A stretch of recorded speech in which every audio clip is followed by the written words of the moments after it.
Assalamu alaikum viewers, this is Nusrat Nova from Nova's Learning View channel. Welcome to another new video. আজকের ভিডিওতে যে টপিকটা নিয়ে আলোচনা করব তা হচ্ছে লিটারেরি ক্রিটিসিজমের দ্য স্টাডি অফ পোয়েট্রি থেকে একটা গুরুত্বপূর্ণ প্রশ্ন উত্তর। তো প্রশ্নটি হচ্ছে, do you agree with Matthew Arnold that poetry is the criticism of life? Give reasons for your answer. অর্থাৎ এখানে বলেছে যে ম্যাথিউ আর্নল্ড যে একটা উদ্ধৃতি দিলেন আমাদের সামনে, যে কবিতা হচ্ছে কি জীবনের একটা সমালোচনা। তো আমাদের কি করতে হবে? এটার বিপক্ষে একটা যুক্তি দাঁড় করতে হবে। Matthew Arnold poems reflects the picture of the Victorian age. আমরা ম্যাথিউ আর্নল্ডের কবিতায় ভিক্টোরিয়ান যুগের কিছু চিত্র আমরা খুঁজে পাবো, বা প্রতিফলিত যে হয়েছে সেই প্রতিফলনটা আমরা দেখতে পাবো। It is Matthew Arnold who has a very high conception of poetry, is known as a poet of the Victorian age. অর্থাৎ এখানে যেটা বলেছে যে ইনি হচ্ছেন যে ম্যাথিউ আর্নল্ড, যার কি কবিতা সম্পর্কে একটা খুব উচ্চ ধারণা রয়েছে এবং যিনি কি ভিক্টোরিয়ান যুগের কবি হিসেবে পরিচিত। According to himself, poetry is the criticism of life. এখন এই ম্যাথিউ আর্নল্ডের মতে যে পোয়েট্রি হচ্ছে কি জীবনের একটা আলোচনা বা জীবনের একটা সমালোচনা। By the phrase criticism of life, he wants to focus on a novel and profound application of ideas of life. মূলত তিনি এই যে শব্দটি বা ফ্রেজটি ব্যবহার করেছেন, এই ক্রিটিসিজম অফ লাইফ, এই ফ্রেজটি দ্বারা মূলত তিনি কি জীবনের যে ধারণাগুলো, সেই ধারণাগুলো একটি মহৎ এবং একটা যে গভীর প্রয়োগ রয়েছে। অর্থাৎ আমাদের জীবনের ধারণা বলতে কি আমাদের সুখ দুঃখ বা আমাদের যে সমস্যা তার সমাধান, এই ম্যাটারগুলোর একটা গভীর প্রয়োগের দিকে তিনি মনোনিবেশ করতে চান। অর্থাৎ কবিতার মাধ্যমে, কবিতা থেকে তুমি যে আনন্দটা পাবা বা কবিতা থেকে যেই সলিউশনটা পাবো আমি জীবনের যেই জটিল সমস্যার, বলতেছেন যে এটার দিকে আমাদের কি উচিত? গভীর মনোনিবেশ করা বা আমাদের গভীরভাবে রিসার্চ করা উচিত। It seems that poetry is not for affording pleasure and creating beauty. It must have a high ideal. বলেছে যে একটা কবিতা পড়ে যে তুমি শুধুমাত্র আনন্দ নিবে কিংবা হচ্ছে কি একটা মানে সৌন্দর্যর জন্য বা আনন্দের জন্য যে তুমি একটা কবিতা পড়বে তা নয়। তোমাকে কি করতে হবে? এটার যে একটা উচ্চ আদর্শ, সেই উচ্চ আদর্শ থাকতে হবে। অর্থাৎ যে কবিতা লিখবেন সে শুধুমাত্র কিছু আনন্দ দেওয়ার জন্য রিডারদেরকে বা হচ্ছে একটা কোনো কিছুর সৌন্দর্য ফুটিয়ে তুলতে যে কবিতা লিখবেন তা নয়। তার উচিত কি করা?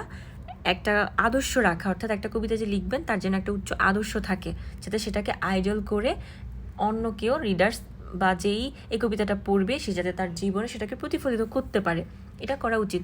এটা কে বলছেন? আর্নল্ড বলছেন। Arnold could not rejoice at the material prosperity and industrial expansion of his time of Victorian age. So reasonably, Arnold's poetry becomes at bottom a criticism of life.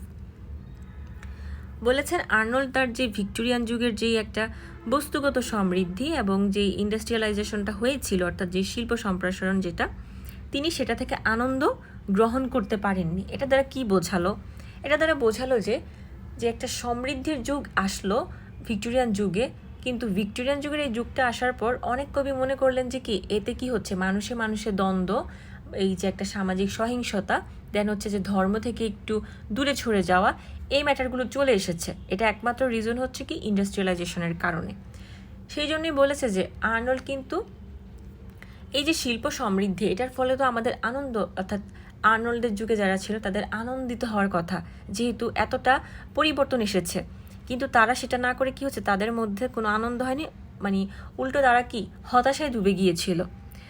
এখানে ওটাই বলেছে। প্লাস হচ্ছে যে তাই এটাকে যুক্তিসঙ্গতভাবে আর্নল্ড বললেন যে কবিতাকে কি আমাদের যুক্তিসঙ্গতভাবে নিতে হবে এবং এটাকে জীবনের একটা কি সমালোচনা করে ফেলতে হবে। অর্থাৎ এটা এই কবিতা যে আমাদের জীবনের কতটা সমালোচনা বা কতটা রিফ্লেকশন আনে, এটা আমাদের কি গভীরভাবে ভাবতে হবে।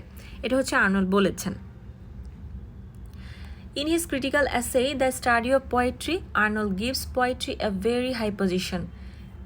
এই যে এসেটা আমরা পড়েছি, এখন পড়বো যে কি দ্য স্টাডি অফ পোয়েট্রি। এই দ্য স্টাডি অফ পোয়েট্রিতে আর্নল্ড মূলত কী করেছেন? কবিতার একটা হাই পজিশন দিয়েছেন, যেমন অ্যারিস্টটল করেছিলেন, যেমন ফিলিপ সিডনি করেছিলেন, তাদের মতোই আর্নল্ডও কী করছেন? কবিতার একটা উচ্চ স্থান বা মর্যাদা তিনি এখানে দিয়েছেন। কোথায়? দ্য স্টাডি অফ পোয়েট্রিতে। According to him it is next to religion. এখন এই আর্নল্ডের মতে কবিতাটা হচ্ছে কি তোমার ধর্মের পরেই কবিতাটা, বা হচ্ছে কবিতার পরেই ধর্ম, মানে কবিতা এবং ধর্ম একটা আরেকটার সাথে কি ওতপ্রোতভাবে জড়িত, বা হচ্ছে একটা আরেকটার কি অর্থাৎ পরিপূরক বলা যায়। He says poetry is a criticism of life and interpretation of life and it has the power of console, sustain and form us. It does no doubt delight us too. এখানে যেটা বলেছে যে তিনি বলছেন যে কবিতা হলো জীবনের একটা সমালোচনা এবং কি এটা জীবনকে ব্যাখ্যা করে। যেমন তোমার জীবনকে সমালোচনা করবে তেমন তোমার জীবনের যে সুখ দুঃখ আনন্দ বা যেই জটিলতা তুমি পড়ো সেই জিনিসটাকে এটা ব্যাখ্যা করতে পারে। এবং কি করে একটা কবিতা তোমাকে সান্ত্বনা দিবে, প্লাস হচ্ছে তোমার এই সান্ত্বনা দেওয়ার পাশাপাশি যে তোমাকে টিকিয়ে রাখার যে ক্ষমতা এবং তোমাকে এই সমাজে যে প্রতিষ্ঠিত হওয়ার যে ক্ষমতা সেটা তোমাকে দিবে। যেমন আমরা যদি রবার্ট ব্রাউনিং, তিনিও একজন ভিক্টোরিয়ান পয়েট, তার কবিতাগুলো পড়ি, আমরা কি দেখি রবার্ট ব্রাউনিংয়ের প্রত্যেকটা কবিতাতে এরকম হয় যে এই জন্মে আমি কি কোনো ভালো কাজ করলাম বা খারাপ কাজ করলাম, যদি এই জন্মে আমি তার গিফট না পাই বা হচ্ছে আমি শাস্তি না পাই, পরের জন্মে পাবো। যেমন আমরা রবার্ট ব্রাউনিংয়ের কয়েকটা কবিতাতে এরকম মেসেজগুলো পাই যে এখন আমাকে ভালোভাবে চলতে হবে, বা আমি তো ভালোভাবে চলছি, আমি তো আমার কোনো গিফট পাচ্ছি না বা সৃষ্টিকর্তা থেকে কোনো পুরস্কার পাচ্ছি না, পরের জন্মে গেলে পাবো। এই যে একটা কনসোল, এটা কি করে আমাদেরকে সমাজে টিকিয়ে রাখে, আমাদেরকে কি করে আমাদের মধ্যে একটা সক্ষমতা গড়ে তোলে যাতে আমরা কি সুন্দরভাবে বাঁচতে পারি। এখানে ওটাই বলেছে। আর আর্নল্ড এটাই বলতে চেয়েছেন যে ধর্ম যেমন তোমাকে কনসোল করবে, সাস্টেন করবে, তোমাকে একটা গঠন দিবে, রূপ দিবে তোমার জীবনে, ঠিক তেমন কবিতাও তোমাকে তা দিবে। কিন্তু কবির উচিত সেই ফর্মে কবিতাটা লেখা যাতে রিডার্স এই জিনিসগুলো কবিতা থেকে খুঁজে পায়। Poetry can be criticism of life or application of ideas to life only when it is refined by the laws of poetic truth and poetic beauty. বলছে কবিতা তখনই জীবনের একটা সমালোচনা হতে পারে বা জীবনের একটা কি জীবনের যে ধারণা দিতে, জীবনকে বিশ্লেষণ করতে একটা প্রয়োগ তখনই হতে পারে যখন তা কাব্যিক সত্তা এবং কাব্যিক সৌন্দর্যের যে নিয়ম, অর্থাৎ কবিতা লেখার যে নিয়ম রয়েছে, পয়েটিক ট্রুথ, পয়েটিক বিউটি, এই নিয়ম দ্বারা যখন একটা কবিতা পরিমার্জিত হবে তখনই তোমার কি করতে পারবে, একটা কবিতা তোমার জীবনের সমালোচনা করতে পারবে বা তোমার জীবনের যে ধারণা সেটাকে প্রয়োগ করতে পারবে। অর্থাৎ এখানে ম্যাথিউ আর্নল্ড বলেছেন যে একজন কবির এমনভাবে লেখা উচিত, কবিতার যে নিয়মগুলো, যে ফর্মগুলো আছে সেগুলোকে মেনে চলা উচিত। কেন মেনে চলা উচিত? যাতে করে সেখান থেকেই কি মানুষ বা রিডার্স একটা তার জীবনের একটা ধারণা পায়। Poetry must be serious to interpret life, অর্থাৎ বলেছে কবিতা জীবনের যে ব্যাখ্যা, সে জীবনের ব্যাখ্যা করার জন্য কবিতাকে কি তোমার খুব সিরিয়াসলিভাবে নিতে হবে, অর্থাৎ কবিতাকে তোমার সিরিয়াসভাবে নিতে হবে। সিরিয়াসভাবে নিতে হবে কেন? যখন আমি একটা কবিতা লিখবো তখন যদি আমি এটা ফর্ম স্ট্রাকচার ঠিকভাবে না করি, তাতে কি হবে, তাতে যেটা হবে যে আমি ঠিকভাবে আমার এই যে রিফ্লেকশনটা লাইফের, এটা আমি ফুটিয়ে তুলতে পারবো না। This quality of seriousness can be achieved through the deepest sincerity of the poet's heart. This seriousness is found in the poetry of Homer, Dante, Virgil and Milton. অর্থাৎ এখানে যেটা বলেছে যে একটা কবিতার যেই সিরিয়াসনেস থাকবে, আমরা জানি পয়েটিক সিরিয়াসনেস বলতে যেটা বোঝায়, আমি একটু সংক্ষেপে বলি। সিরিয়াসনেসটা হচ্ছে এরকম যে তোমার কোনো গভীর বিষয়কে, কোনো একটা সূক্ষ্ম বিষয়, যে জিনিসটা হচ্ছে কি শুধু কবিরাই ফুটিয়ে তুলতে পারে, এই সূক্ষ্ম বিষয় বা একটা গভীর বিষয়কে তুমি কি করবে, খুব সুন্দর সাবলীলভাবে ফুটিয়ে তুলবে রিডার্সদের সামনে। এটাই হচ্ছে খুব সংক্ষেপে যদি আমি বলি যে পয়েটিক সিরিয়াসনেস যেটা বা হাই সিরিয়াসনেসের ম্যাটারটা এটাই। এখানে যেটা বলেছে যে তোমাকে কি করতে হবে, এই সিরিয়াসনেস ম্যাটারটাকে কি তোমাকে অর্জন করতে হবে, গভীরভাবে অর্জন করতে হবে। একটা কবিতা লেখার আগে যে হাই সিরিয়াসনেস ব্যাপারটা অর্জন করতে হবে, তোমার এই ক্ষমতা থাকতে হবে যে তুমি একটা কবিতা লিখছো যে গভীর বিষয়গুলো তুমি চুজ করছো। যেমন যদি আমরা ডান বা শেক্সপিয়ার, বিভিন্ন এরকম কবিদের কথা তুলি, যেমন শেক্সপিয়ারের যদি আমি তুলি, যে শেক্সপিয়ার একটা কবিতা আমরা পড়েছিলাম কি, যেই সনেটটা পড়েছিলাম, সনেট 18, ওই সনেটে আমরা দেখতে পাই যে কি বন্ধু সৌন্দর্যের সাথে কি করছেন কবি, যে সামারের সাথে তুলনা করছেন। এই যে একটা সূক্ষ্ম বিষয়, এবং শুধু তুলনাই নয়, তিনি একটা কথা বলেছিলেন যে কি যতদিন রিডার্স আমার এই কবিতা পড়বে ততদিন আমার বন্ধুর সৌন্দর্য কি ততদিনই থাকবে, কিন্তু সামারের সৌন্দর্য তো ম্লান হয়ে যাচ্ছে। এই যে একটা একটা সূক্ষ্ম বিষয়কে তোমার সামনে এত সুন্দরভাবে প্রেজেন্ট করলো, এই ম্যাটারটাই কি এখানে আর্নল্ড বলেছেন। সেই জন্য আর্নল্ড কয়েকজন কবিকে কি করেছেন, আইডল হিসেবে রেখেছেন যে তুমি ওদের কবিতার সাথে, ওদের লেখনীর সাথে, ওদের ফর্মের সাথে তোমারটা মিলাও, যদি তার সাথে মিলে যায় তাহলে তুমিও সেই একই ধারার কবি হবে। এখানে যে সে জিনিসটাই বলেছে, যেখানে শেষে যেটা বললেন যে হোমার, দান্তে, ভার্জিল এবং মিল্টন তাদের কবিতায় এই সিরিয়াসনেস ম্যাটারটা পাওয়া যায়। According to Arnold, a profound and noble application of ideas to life determines the intrinsic greatness of a poem, and this is criticism of life. আর্নল্ডের মতে জীবনের প্রতি যে একটা কি আমাদের গভীর ধারণা, সেই গভীর ধারণাকে আমাদের মহৎ প্রয়োগ করা উচিত, এবং একটি কবিতার যেই অন্তর্নিহিত যে মহত্ব থাকে সেই অন্তর্নিহিত মহত্বটাকে আমাদের কি করতে হবে, আইডেন্টিফাই করতে হবে, এবং দেন হচ্ছে তুমি কি জীবনকে নিয়ে সমালোচনা করতে পারবে।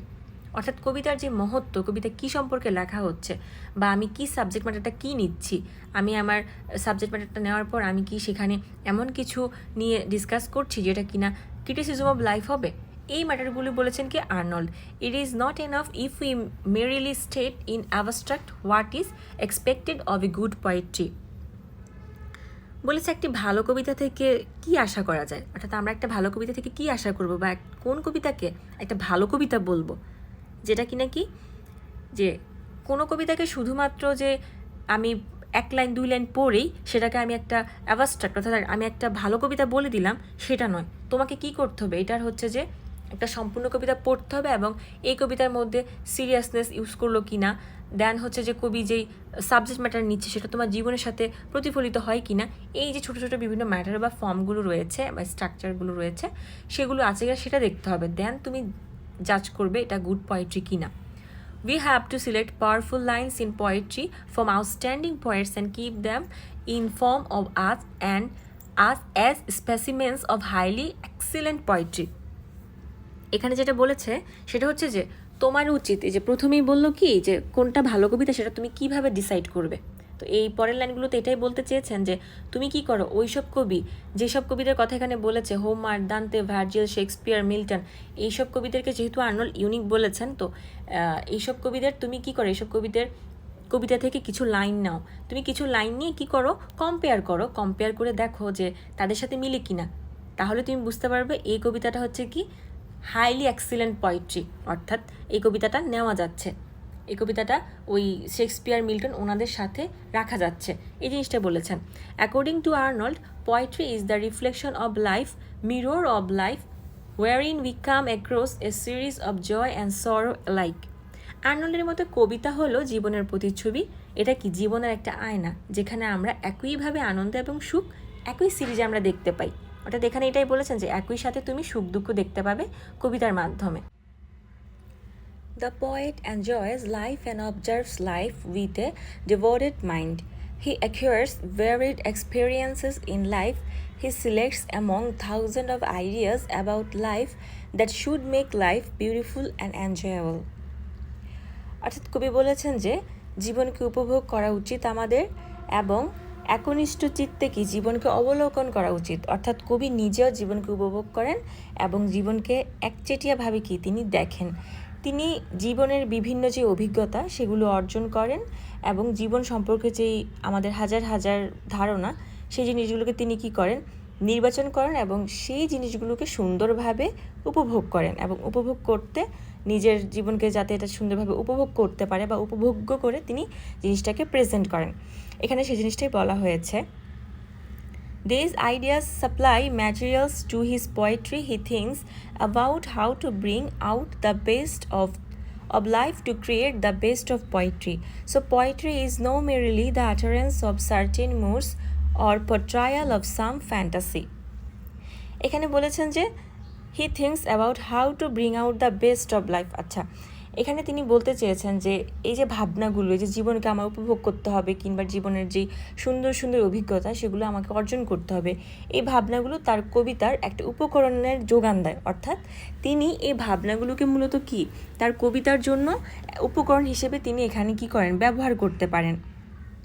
এখানে সেটাই বলেছে, এবং তিনি যেটা ভাবছেন যে কিভাবে জীবনের যে শ্রেষ্ঠত্ব সেই শ্রেষ্ঠত্বকে বের করে আনা যায়, এবং সেই শ্রেষ্ঠত্বর যেই সৃষ্টিটা, শ্রেষ্ঠত্ব থেকে যে সৃষ্টিটা হয় সেটা কিভাবে একটা কবিতার মধ্যে স্থান দেওয়া যায়।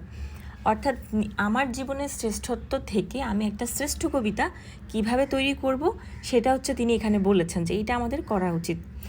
সুতরাং তিনি বলেছেন যে কবিতা শুধুমাত্র যে একটা কল্পনার চিত্রায়ন সেরকমও নয়, একটা কবিতাকে কি তোমার আদর্শ করতে হলে এই কবিতার গুণমান সব কিছু সমানভাবে তোমাকে রাখতে হবে। The literary artist in a poet compels him to put in black and white his outstanding ideas, his moral and intellectual attitudes. Some may argue that this descriptive interpretation of the function of poetry is likely to put more emphasis on the intellectual aspect of poetry alone. এখানে বলেছেন একজন কবির মধ্যে সাহিত্যের যেই শিল্পীটা, অর্থাৎ একজন কবি যে তিনি যে লিটারেচারে একটা কবিতা লিখবেন, এই জিনিসটাতে তিনি কি করতে হবে, নিজের মধ্যে এই জিনিসটা আনতে হবে যে তিনি একজন কবি, তার কি সাদা কালো এই যে একটা আলাদা কোনো ধারণা বা যেই একটা অসামান্য একটা ধারণা, এটা তার মধ্যে আনা যাবে না। তার মধ্যে নৈতিকতা এবং যে বুদ্ধিভিত্তিক যে মনোভাব সেটা থাকতে হবে। অর্থাৎ একটা কবি যখন কোনো সাবজেক্ট চুজ করবে তখন যেন তার সেই সাবজেক্ট ম্যাটারে কোনো রকম অভারসাম্য না থাকে, এটাই বলেছে, যাতে তিনি যে কোনো একটা টপিক চুজ করে এবং সেটা করে কি করে নিজের নৈতিকতা এবং যে বুদ্ধিবৃত্তিক যেই মনোভাবগুলো সেগুলোকে প্রকাশ করতে পারে।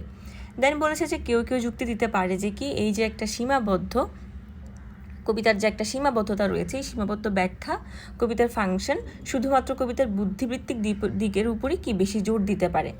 অর্থাৎ একটা কবিতা লিখতে গেলে যে ফাংশনের যে কথাটা বোঝানো হয় মূলত সেটা কবিতার যে বুদ্ধিবৃত্তিক দিক সেটার দিকে বেশি জোর দেয়।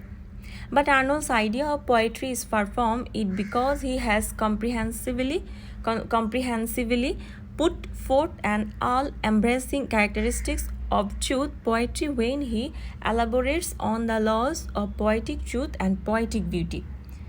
বলেছে কিন্তু কবিতার সম্পর্কে আর্নল্ডের ধারণা কি এটি থেকে অনেক দূরে। অর্থাৎ একটা কবিতা কি করতে হবে, শুধুমাত্র বুদ্ধিভিত্তিক উপায়গুলো আমাদেরকে কি সিলেক্ট করতে হবে বা এই যে ছোটো ছোটো যে ধারণাগুলো, কবির আর্নল্ডের কিন্তু ধারণা তার থেকে আরও কি অনেক বেশি দূরবর্তীতে। কারণ কি তিনি কাব্যিক যে সত্য, পয়েটিক যে ট্রুথ, সে কাব্যিক সত্য এবং পয়েটিক যে বিউটি, কাব্যিক যে সৌন্দর্য, সেই নিয়মগুলোকে তিনি খুব সুন্দরভাবে ব্যাখ্যা করার সময় কি একটা সত্যিকারী কবিতার যে একটা সার্বাঙ্গীন যে বৈশিষ্ট্য হতে পারে সেটা তিনি তুলে ধরেন। Imagination, emotion, spontaneity, sincerity, all these qualities are included into the laws of poetic truth and beauty.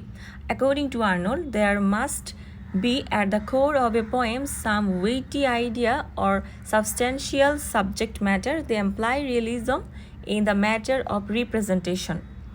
এখানে বলেছে কল্পনা, আবেগ এবং যে স্পন্টেনিটিটা বা স্বতঃস্ফূর্ততা এবং আন্তরিকতা, এই ম্যাটারগুলোকে সমস্ত গুণাবলী কি কাব্যিক সত্য এবং যে কাব্যিক সৌন্দর্য রয়েছে তার নিয়মের অন্তর্ভুক্ত। অর্থাৎ পয়েটিক ট্রুথ এবং পয়েটিক বিউটির অন্তর্ভুক্ত হচ্ছে কি ইমাজিনেশন, ইমোশন, স্পন্টেনিটি, সিনসিয়ারিটি। এবং আর্নল্ডের মতে একটা কবিতার মূল অংশ অবশ্যই এমন কিছু ধারণা থাকতে হবে বা এমন কিছু উল্লেখযোগ্য বিষয় থাকতে হবে যেটা কি নাকি রিডার্সকে আকৃষ্ট করার পাশাপাশি হচ্ছে কি এটা আমার জীবনের সাথে কি মিল রেখে হয়। তারা হচ্ছে যে এই ক্ষেত্রে মানে যে বাস্তবিক যে ম্যাটারটা সেটাকে তিনি এখানে মূলত বুঝিয়েছেন Matthew Arnold. Poetry is the criticism of life in the sense that a creative artist raised to his experience and his experience he shares in his poetry. কবিতা হলো জীবনের একটা সমালোচনা, এই অর্থে যে একজন সৃজনশীল শিল্পী কী করা উচিত, তার অভিজ্ঞতা এবং তার অভিজ্ঞতাকে কবিতার মাধ্যমে তার কী করা উচিত, শেয়ার করা উচিত। অর্থাৎ এক কবি যে কবিতা লিখবেন সেই কবির উচিত কি তার এই যে জীবন নিয়ে তার যে অভিজ্ঞতা, তার খারাপ ভালো এই সব কিছুকে তিনি তার কী করা উচিত, কবিতার মধ্যে শেয়ার করা উচিত। By observing life minutes, he forms his selective idea about life and expresses it in poetry. তার যে জীবনটা সেটাকে তার অবজার্ভ করা উচিত, পর্যবেক্ষণ করা উচিত এবং তিনি জীবন সম্পর্কে তার যেই ধারণাগুলো সেগুলোকে নির্বাচন করা উচিত এবং তা কবিতায় প্রকাশ করা উচিত। Ezra Pounds expresses that the function of criticism is to incite humanity to continue living. In the course of his essay, Arnold does not clearly specify the laws of poetic truth and poetic beauty. Ezra pounds হচ্ছে কি, Ezra pound একজন poet. তিনি হচ্ছে প্রকাশ করেছেন যে কি একটা সমালোচনামূলক একটা, তিনি মূলত এখানে যেটা প্রকাশ করেছেন যে আমাদের সমালোচনার কাজ কি, সমালোচনার কাজ হলো মানবতাকে বেঁচে থাকার জন্য উদ্বুদ্ধ করা, অর্থাৎ মানবতার যাতে কোনো কিছু সমালোচনা করলে কি হয় সেটা কিন্তু শুদ্ধ নেওয়া যায়, এইটাই হচ্ছে কি মূলত কাজ, আমাদের সমালোচনার কাজ। এবং আর্নল্ড হচ্ছে কি তার প্রবন্ধে একটা জিনিস স্পষ্টভাবে জিনিসটা তুলে ধরে, সেটা হচ্ছে কি কাব্যিক সৌন্দর্য সত্য এবং কাব্যিক যে সৌন্দর্য সেটা কোনো একটা নির্দিষ্ট কোনো নিয়মের মধ্যে সীমাবদ্ধ থাকতে পারবে না, সেটা বিভিন্নভাবে সেটা ভ্যারিড হবে। But an intelligent readers cannot fail to comprehend what he implies. The qualities of high poetry can be found in its matter and substance and in its matter and style. If the poem has truth and seriousness to an eminent degree, its substance and manner acquire their special character. The style and the manner of the best poems draws their special character from their diction and their movement. এখানে যেটা বলছে যে কিন্তু একজন বুদ্ধিমান পাঠক তার কী করা উচিত, যা বোঝায় তা বুঝতে ব্যর্থ হতে যাতে সে না পারে, তাকে এমনভাবে নিজেকে প্রস্তুত করা উচিত। অর্থাৎ একজন কবি কি বোঝাতে চাচ্ছেন একটা কবিতায়, সেটা একজন পাঠককে অবশ্যই কী করতে হবে, তার বুদ্ধিমত্তা প্রয়োগ করে বুঝতে হবে। এবং যেই হাই যে পয়েন্টগুলো রয়েছে, অর্থাৎ উচ্চ যে কবিতাগুলো রয়েছে সেগুলোর যে গুণাবলী সেগুলোকে খুঁজে পাওয়া উচিত। অর্থাৎ উচ্চ কবিতা বলতে যেই 4-5জন পয়েট বা রাইটার তাদের যে কবিতা থেকে বলেছিল যে আমাদের কিছু কোটেশন নিয়ে আমাদের কম্পেয়ার করা উচিত, তো বলেছে তাদের সেই উচ্চ কবিতাগুলোর গুণাবলী তোমাকে আগে খুঁজে পেতে হবে এবং এর বিষয় এবং যেই সাবজেক্ট ম্যাটার থাকবে সেগুলোকে কী করতে আমাদের ভালোভাবে জানতে হবে।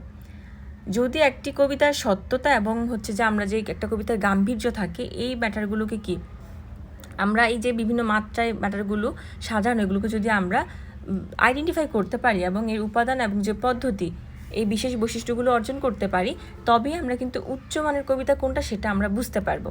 এবং বলেছেন শ্রেষ্ঠ কবিতার যেই শৈলীগুলো থাকে বা যেই শ্রেষ্ঠ কবিতার যে শব্দচয়নগুলো থাকে, এগুলোকে আমাদের কি করতে হবে, এগুলোকে আমাদেরকে চিত্রিত করে আমাদের মধ্যে নিয়ে আসতে হবে এবং আমাদেরকে এগুলো খুঁজে বের করতে হবে। Arnold believes that the highest type of poetry should deal with moral ideas not so much in its didactic character as in the dynamic way in which it fulfills the application of ideas to life. এখানে বলেছেন Arnold যেটা বিশ্বাস করেন যে কি কবিতার সর্বোচ্চ একটা প্রকার থাকবে এবং সেই সর্বোচ্চ প্রকারের যে নৈতিক ধারণাগুলো, সেই ধারণাগুলোর সাথে এটাকে কী করা উচিত, একটা যোগসূত্র থাকা উচিত এবং তার যে একটা শিক্ষামূলক একটা কবিতা পড়ে আমি যে একটা শিক্ষামূলক একটা যে ফ্লেভারটা পাবো শিক্ষামূলক, সেই শিক্ষামূলক জিনিসটাকে আমাকে কী করতে হবে, আমার জীবনের যে ধারণাগুলো সেই ধারণাগুলোর সাথে আমাকে মিলিয়ে এটাকে প্রয়োগ করতে হবে। অর্থাৎ এখানে বলেছেন যে কবিতা থেকে আমি যে শিক্ষামূলক জিনিসটা পাবো সেটা আমার জীবনের সমস্যাগুলোর যে সলিউশন সেটার সাথে কী করতে হবে আমাকে, অর্থাৎ এই সলিউশনের সাথে মিলিয়ে আমার সলিউশনের সাথে মিলিয়ে আমাকে কী করতে হবে, আমার জীবনের যেই সলিউশন দরকার সেটাকে আমার খুঁজে বের করতে হবে। Poetry is criticism of life but it is not free from morality. অর্থাৎ কবিতা হলো কি জীবনের সমালোচনা, কিন্তু তা নৈতিকতা মুক্ত নয়।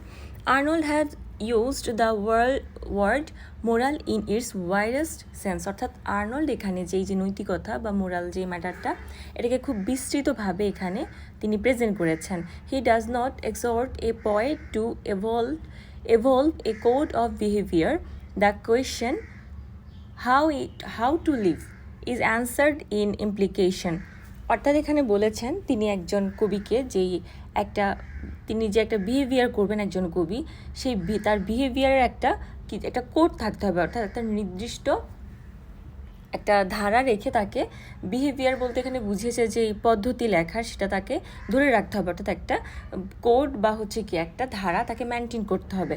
এবং একটা প্রশ্ন তিনি করেন যে কিভাবে বাঁচব, এবং এই যে কিভাবে বাঁচা এইরকম একটা প্রশ্নের উত্তরেই তিনি মূলত এখানে কি করতে চান, এখানে মূলত তিনি কবিদেরকে এটাই মেসেজ দিতে চান যে কি অর্থাৎ আর্নল্ড এটাই মেসেজ করতে চান যে কি, যে আমরা কিভাবে জীবনযাপন করব সেটা যেন কবিতার মধ্যে, তোমরা যে কবিতাটা লিখবে সেটা যেন তার মধ্যে প্রতিফলিত হয়।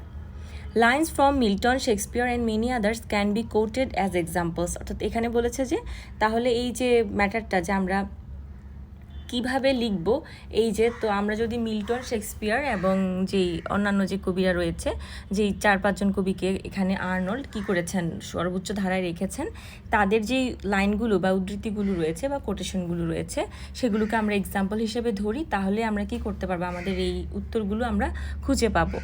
Arnold firmly believes that there is importance of morality in life. In the word of Arnold, a poetry of revolt against moral ideas is a poetry of revolt against life. A poetry of indifference towards moral ideas is a poetry of indifference towards life. So life and poetry can never be separate from morality. এখানে Arnold দৃঢ়ভাবে বিশ্বাস করেন যে কি, যে আর্নল্ডের ভাষায় হচ্ছে জীবনের যেই একটা নৈতিকতার, অর্থাৎ আমাদের জীবনে নৈতিকতার খুব বেশি গুরুত্ব রয়েছে এবং একটি নৈতিক ধারণার বিরুদ্ধে আমরা কখনোই নৈতিক ধারণার বিরুদ্ধে আমরা কোনো কবিতা লিখতে পারবো না। কিংবা বলেছে যে কবিরা কোনো কবিতা লিখতে পারবে না, তাকে নৈতিকতার মধ্যে থেকেই লিখতে হবে। কেন? কারণ জীবন নৈতিকতার বিরুদ্ধে নয়। তাই তাকে, যেহেতু কবিতা জীবনের একটা, কবিতার মধ্যে আমরা জীবনের একটা প্রতিফলন পাই, তা আমাদের উচিত জীবন যেমন একটা বিদ্রোহের মধ্য দিয়ে যায়, নৈতিকতার মধ্য দিয়ে যায়, তেমন যেন কবিতাটাও নৈতিকতার মধ্য দিয়ে যায়। এবং যে নৈতিক ধারণার প্রতি অনেক কবিদের লেখাতে তিনি বলেছেন যে তারা নৈতিক ধারণার প্রতি খুব উদাসীন। তো বলেছে জীবনের যেহেতু এটা রিফ্লেকশন, তাই নৈতিক ধারণার প্রতি আমাদের উদাসীন হলে চলবে না। তাই এখানে জীবন ও কবিতাকে কখনো নৈতিকতা থেকে তিনি বলেছেন আলাদা করা যায় না। Last of all, it is obvious that Arnold's views are not accepted by the critics, as T.S. Eliot calls it a frigid one. অর্থাৎ অবশেষে এটা স্পষ্ট হয় যে কি, সমালোচকরা আর্নল্ডের এইসব মতামতগুলো, কয়েকজন সমালোচক তারা কি করেন, আর্নল্ডের এই মতামতগুলো গ্রহণ করেননি। অর্থাৎ আর্নল্ড যে এই যে এক একটা যুক্তি তুলে ধরেছেন সেগুলো গ্রহণ করেননি।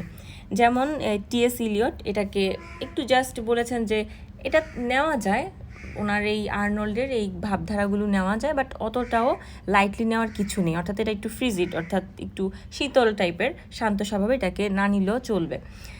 Charling says that Arnold's views cannot be accepted as a definition of poetry, but it covers the chief function of poetry. এখন আরেকজন কবি হচ্ছে ট্রিলিং।